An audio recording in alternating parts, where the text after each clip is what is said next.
सी सी सीटी। एक ठेले पर बहुत सारी सब्जियां रखी हुई थी। सब्जियां आपस में बातें कर रही थी, लेकिन भिंडी आज बहुत उदास थी। भिंडी को खुश करने के लिए लौकी ने लेटे-लेटे बांसुरी बजाई। भिंडी नहीं हंसी। बैगन ने बैठे-बैठे तबला बजाया। भिंडी फिर भी नहीं हंसी। मिर्ची सोचने लगी, मैं क्या करूं? उसे ना गाना आता था और ना ही बजाना।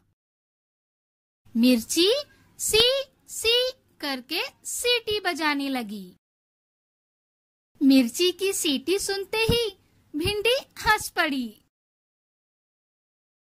सारी सब्जियां खुश हो गईं और नाचने लगी।